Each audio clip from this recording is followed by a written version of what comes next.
ನಮಸ್ತೆ ಪ್ರೀತಿ ವೀಕ್ಷಕರೇ, ನಿಮ್ಗೆ ಕೂದಲು ಉದುರ್ತಾ ಇದೆಯಾ ಅಥವಾ ಬೇಗನೆ ಬಿಳಿ ಕೂದಲು ಬಂದಿದ್ಯಾ?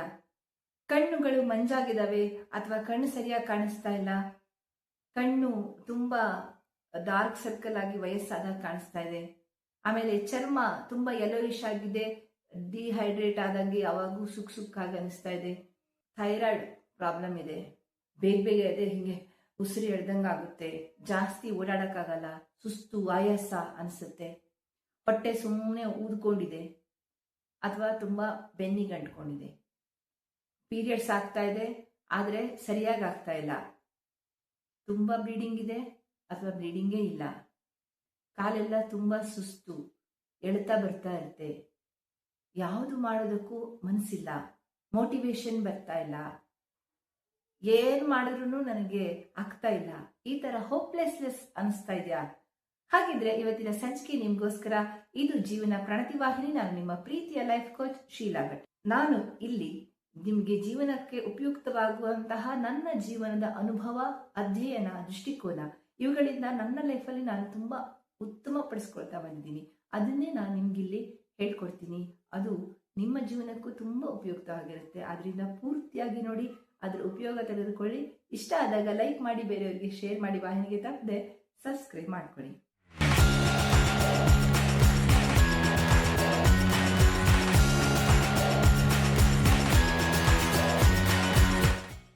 ಫ್ರೆಂಡ್ಸ್, ಆರೋಗ್ಯ ಅಂತ ನಾನು ಯಾವಾಗೂ ಬಡ್ಕೋತೀನಿ ಅಂತ ನಿಮ್ಗೆ ಅನ್ಸ್ಬೋದು, ಆರೋಗ್ಯದ ಬಗ್ಗೆ ಎಷ್ಟು ಹೇಳ್ತಾರೆ ಅಂತ ನಿಮ್ಗೆ ಅನ್ಸ್ಬೋದು, ಆದ್ರೆ ಇವತ್ತು ಹೇಳುವ ವಿಷಯ ಇನ್ಮೇಲೆ ಹೇಳೋದಿಲ್ಲ. ಹಾಗಾಗಿ ಪೂರ್ತಿಯಾಗಿ ನೋಡಿ, ವಿಷಯವನ್ನ ಅರ್ಥ ಮಾಡಿಕೊಂಡು ಜೀವನಕ್ಕೆ ಅಪ್ಲೈ ಮಾಡಿಕೊಂಡು ಈ ನನ್ನ ಮುಂದೆ ಬರುವ ಮೋಟಿವೇಶನ್ ವಿಡಿಯೋಗಳಿಗೆ ಸಿದ್ಧರಾಗಿ.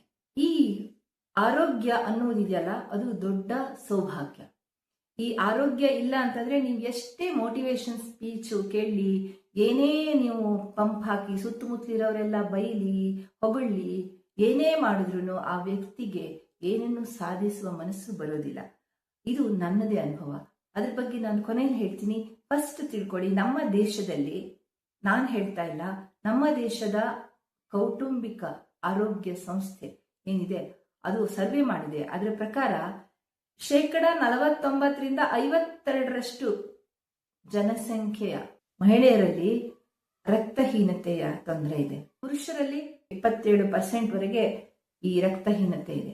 ನಮ್ಮ ರಾಜ್ಯದಲ್ಲಿ ತೆಗೆದುಕೊಂಡ್ರೆ ಸುಮಾರು 1.5 ರಿಂದ 1.25 ಕೋಟಿ ಹೆಣ್ಣು ಮಕ್ಕಳಿಗೆ ರಕ್ತಹೀನತೆ ಇದೆ.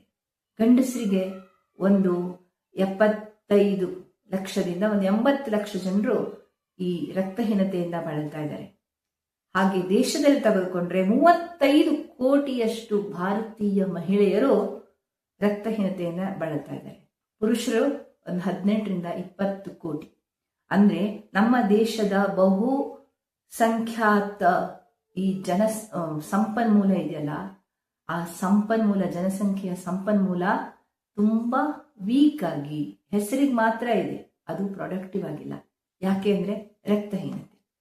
ಸೊ ಈ ರಕ್ತಹೀನತೆ ಅನ್ನೋದನ್ನ ನಾನು ತುಂಬಾ ಅನುಭವಿಸಿ ಹಿಂದಿನ ಸಂಚಿಕೆಯಲ್ಲಿ ಸ್ವಲ್ಪ ಸೂಕ್ಷ್ಮವಾಗಿ ಹೇಳಿದ್ದೆ. ಯಾಕಂದ್ರೆ ಅಲ್ಲಿ ಸ್ವಲ್ಪ ಭಾವುಕಳಾಗ್ಬಿಟ್ಟಿದ್ದೆ, ಅದನ್ನ ಅಷ್ಟು ನಿಮ್ಗೆ ಸರಿಯಾದ ರೀತಿ ಕೊಡೋದಕ್ಕೆ ಸಾಧ್ಯ ಆಗಿಲ್ಲ. ಅದಕ್ಕೆ ಇವತ್ತು ಕೊನೆಯ ಕಾಲಿಂಗ್ ಅಂತ ಹಾಕಿರೋದು. ಇದು ನಿಮ್ಮ ದೇಹದ ಕೊನೆಯ ಕಾಲಿಂಗ್ ಆಗಿರ್ಬೋದು. ಯಾಕಂದ್ರೆ ತುಂಬಾ ಜನ ನನ್ನ ಸುತ್ತಮುತ್ತಲೇ ಇರುವ ಹೆಣ್ಣು ಮಕ್ಕಳ ಬದುಕನ್ನ ಈ ರಕ್ತಹೀನತೆಯ ಒಂದು ತೊಂದರೆಗೆ ಅಡ್ರೆಸ್ ಮಾಡಿದಾಗ ಬದಲಾಯಿಸಿದ ಸಂತೋಷ ನನಗಿದೆ. ಬೆಳ್ಳಗಾದ ಕೂದಲು ಕಪ್ಪುಗಾದನ್ನ ನೋಡಿದ್ದೀನಿ. ಕೈಕಾಲು ಸೊಂಟ, ಅಯ್ಯೋ ಸೊಂಟ ನೋವು, ಕಾಲು ನೋವು ಅಂತ ಹೊಡ್ಕೊಳ್ತಾ ಇದ್ದವರು, ಬಿದ್ದು ಉಳ್ಳಾಡ್ತಾ ಇದ್ದವರು ಸರಿಯಾಗಿದ್ದಾರೆ.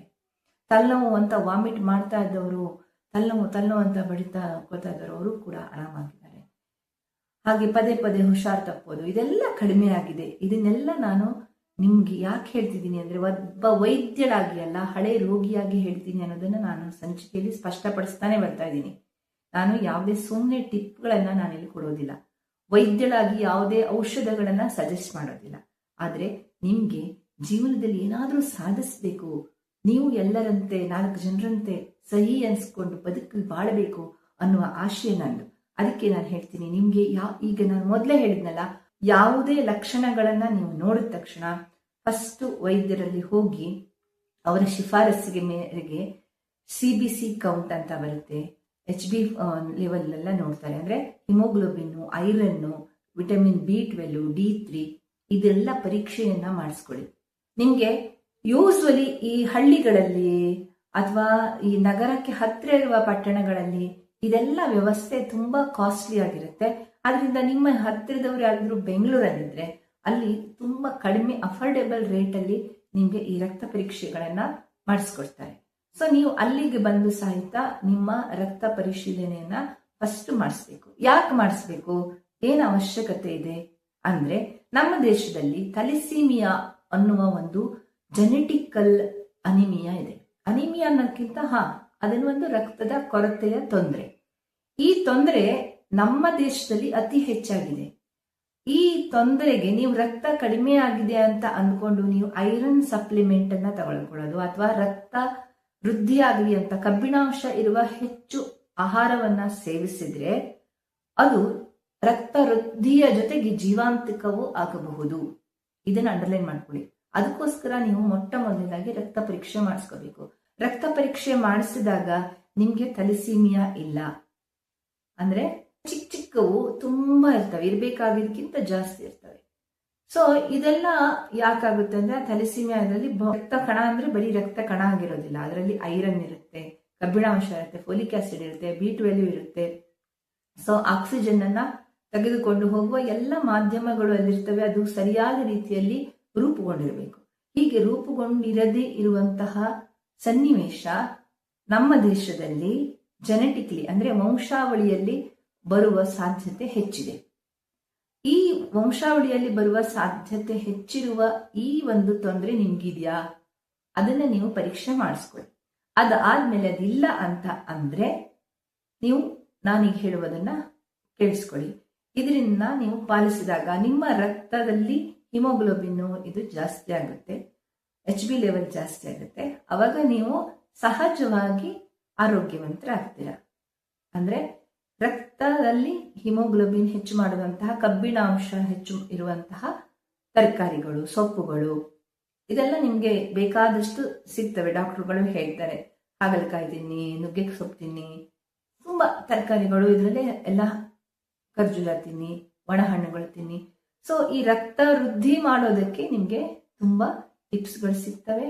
ಅವುಗಳನ್ನ ನೀವು ವೈದ್ಯರಲ್ಲಿ ಕೇಳಿ ತೆಗೆದುಕೊಂಡು ಪಾಲಿಸಿ. ಆಮೇಲೆ ಥಲಿಸೀಮಿಯಾ ಇದ್ರೆ ಏನ್ ಮಾಡೋದು? ಯಾರೋ ಒಬ್ರು ಪಾಪ ತುಂಬಾ ಪ್ರೀತಿಯಿಂದ ಕಮೆಂಟ್ ಹಾಕಿದ್ರು. ಯಾರು ಅಂತ ನೀವು ನೋಡ್ಬೋದು. ನಾನು ಅವ್ರ ಹೆಸರು ಹೇಳೋದಕ್ಕೆ ಇಷ್ಟಪಡಲ್ಲ. ಕೆಲವೊಂದ್ಸರಿ ಇದೆಲ್ಲ ವೈಯಕ್ತಿಕ ಆಗಿರುತ್ತೆ. ಸ್ಟಿಲ್ ಅವರು ಶೇರ್ ಮಾಡ್ಕೋತಾ ಇದಾರೆ ಅಂದ್ರೆ ಅದು ನನ್ನ ಮೇಲಿನ ವಿಶ್ವಾಸ ಅಂತ ಅನ್ಕೋತೀನಿ, ಅವರ ಫ್ರೀ ವಿಲ್ ಅಂತ ಅನ್ಕೋತೀನಿ. ಸೊ ಹಾಗಾಗಿ ಅವ್ರ ಹೆಸರು ಹೇಳ್ತಾ ಇಲ್ಲ. ಅವರು ಹೇಳಿದ್ರು, ಮೇಡಮ್ ನನಗೂ ಥಲಿಸೀಮಿಯಾ ಇದೆ, ರಕ್ತಪೂರ್ಣ ಆಗಿದೆ, 8 ಗ್ರಾಮ್ಗಿಂತ ಮೇಲೆ ಹೋಗ್ತಾ ಇಲ್ಲ. ಸೊ ಇದನ್ನು ಕೂಡ ನಾನು ಅನುಭವಿಸಿದ ನಿಮ್ಗೆ ಹೇಳ್ತಾ ಇರೋದು. ಯಾವುದೇ ಕಾರಣಕ್ಕೂ ನೀವು ಹೆದರುವ ಅವಶ್ಯಕತೆ ಇಲ್ಲ. ರಕ್ತಪೂರ್ಣ ಅಂತಂದ್ರೆ ಅದೇನು ದೊಡ್ಡ ಒಂದು ತೊಂದರೆ ಅನ್ನೋಕ್ಕಿಂತ ಅದು ಒಂದು ಭಾಗ ಅಷ್ಟೇ. ಸೊ ಅದಕ್ಕಾಗಿ ನೀವು ಹೆದರುವ ಅವಶ್ಯಕತೆ ಇಲ್ಲ. ರಕ್ತಪೂರ್ಣ ಈ ಥಲಿಸೀಮಿಯಾದಲ್ಲೂ ಅಷ್ಟೇನೆ ತುಂಬಾ ಮೈಲ್ಡ್ ಆಗಿರುತ್ತೆ. ಕೆಲವೊಬ್ಬರಿಗೆ ಅಮಿತಾಬ್ ಬಚ್ಚನ್ ಅವರು ಕೂಡ ಇದೆ ಅಂತೆ, ನಂಗೆ ಗೊತ್ತಿಲ್ಲ, ಸಾಮಾಜಿಕ ಮಾಧ್ಯಮಗಳು ಹೇಳುವಂಥದ್ದು. ಸೊ ಯಾರಿಗೆ ಬೇಕಾದ್ರೂ ಇರ್ಬೋದು ಅದು. ಆದ್ರೆ ನೀವು ಹೇಗೆ ಮೇಂಟೈನ್ ಮಾಡ್ತೀರಾ ಆರೋಗ್ಯವನ್ನ ಅನ್ನೋದ್ರ ಮೇಲೆ ಅದರ ಪ್ರಭಾವ ರೂಪಿತವಾಗುತ್ತೆ. ಸೊ ಆದ್ರಿಂದ ನೀವು ಥಲಿಸೀಮಿಯಾ ಮೈನರ್ ಇರಲಿ ಅಥವಾ ಮೇಜರ್ ಇರಲಿ, ಮೇಜರ್ ಇದ್ದಾಗ ಆಗಾಗ ರಕ್ತ ಪೂರ್ಣ ಆಗ್ತಾ ಇರಬೇಕು. ಆಮೇಲೆ ಕಬ್ಬಿಣಾಂಶದ ಮಟ್ಟವನ್ನ ನಿಯಂತ್ರಿಸಬೇಕು. ಕಬ್ಬಿಣಾಂಶ ಜಾಸ್ತಿನೂ ಆದ್ರೂ ಕಷ್ಟ, ಕಡಿಮೆ ಆದ್ರೂ ಕಷ್ಟ. ಸೊ ಈ ತರ ತುಂಬಾ ಕಾಂಪ್ಲಿಕೇಟೆಡ್ ಇರುತ್ತೆ. ಅಂತಹ ಸಂದರ್ಭದಲ್ಲಿ ನೀವು ಮದುವೆ ಆಗೋರಿದ್ರೆ ನಿಮ್ಮ ಪಾರ್ಟ್ನರ್ ರಕ್ತ ಪರಿಶೀಲನೆಯನ್ನು ಮಾಡಿಕೊಳ್ಬೇಕು. ಆಮೇಲೆ ಮಗುವನ್ನ ಪ್ಲಾನ್ ಮಾಡ್ತಾ ಇದ್ರೆ ಅವಾಗಲೂ ಕೂಡ ನೀವು ವೈದ್ಯರ ಸಹಾಯದೊಂದಿಗೆ ಮಾಡಬೇಕು. ಸುಮ್ಮನೆ ಏನೇನೋ ನೀವೇ ನಿರ್ಧಾರ ಮಾಡಿಕೊಂಡು ಮಾಡಿದ್ರೆ ಮಕ್ಕಳಲ್ಲಿ ಈ ಥಲಿಸೀಮಿಯಾ ಮೇಜರ್ ಅಂದ್ರೆ ಯಾವಾಗಲೂ ರಕ್ತ ಕೊಡ್ತಾನೆ ಇರಬೇಕು ಅನ್ನುವಂತಹ ಸನ್ನಿವೇಶ ಬರುವ ಸಾಧ್ಯತೆ ಇದೆ. ಇದ್ರ ಬಗ್ಗೆ ಎಚ್ಚರ ಇರಲಿ. ಥಲಿಸೀಮಿಯಾ ಮೈನರ್ ಆಗಿದ್ರೆ ಆಗಾಗ ಸುಸ್ತು, ತಲೆ ಸುತ್ತು ಬರೋದು, ಹುಷಾರ್ ತಪ್ಪೋದು, ಬೇಗ ಇನ್ಫೆಕ್ಷನ್ ಆಗೋದು, ಎಲ್ಲಕ್ಕಿಂತ ಬೇಗ ತುಂಬಾ ಸೂಕ್ಷ್ಮ ಅಂತ ಹೇಳ್ಸ್ಕೊತಾರೆ. ಸಣ್ಣ ಸಣ್ಣದಕ್ಕೂ ಇನ್ಫೆಕ್ಷನ್, ಜ್ವರ ಬರ್ತಾನೆ ಇರುತ್ತೆ. ಸೊ ಅಂತದ್ದೆಲ್ಲ ತಪ್ಪಿಸ್ಬೇಕು ಅಂತಂದ್ರೆ ವೈದ್ಯರ ನಿಗಾವಣೆಯಲ್ಲಿ ಸರಿಯಾದ ರೀತಿ ಆಹಾರ ಮತ್ತು ಸಪ್ಲಿಮೆಂಟ್ಸ್ ಕೂಡ ಬೇಕಾಗುತ್ತೆ. ಇದನ್ನ ನಾನು ಹೇಳಿದ್ದಲ್ಲ, ಇದ್ರ ಬಗ್ಗೆ ಒಂದು ರಿಸರ್ಚ್ ಮಾಡಿದ್ದಾರೆ.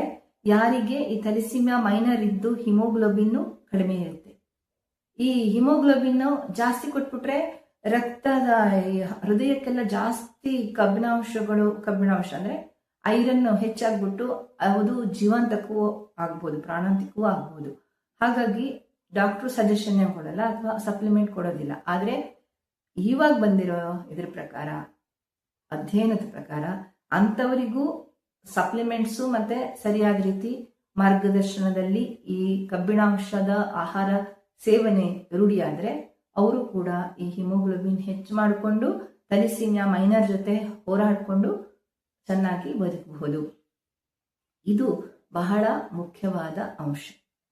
ಆಮೇಲೆ ಕೊನೆಯದಾಗಿ ನಾನು ಯಾಕೆ ಈ ಮಾತನ್ನೇ ಹೇಳ್ತಾ ಇದ್ದೀನಿ, ಇದನ್ನ ನೀವು ಅರ್ಥ ಮಾಡ್ಕೋಬೇಕು.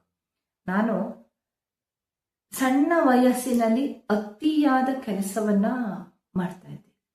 ನನ್ನ ವಯಸ್ಸಿಗೆ ಮೀರಿದ ಒಂದು 10-11 ವರ್ಷಕ್ಕೇನೆ ನಾನೊಂದು 25-30 ವರ್ಷದ ಗೃಹಿಣಿ ಮಾಡುವಷ್ಟು ಕೆಲಸವನ್ನ ನಾನು ಮಾಡ್ತಾ ಇದ್ದೆ.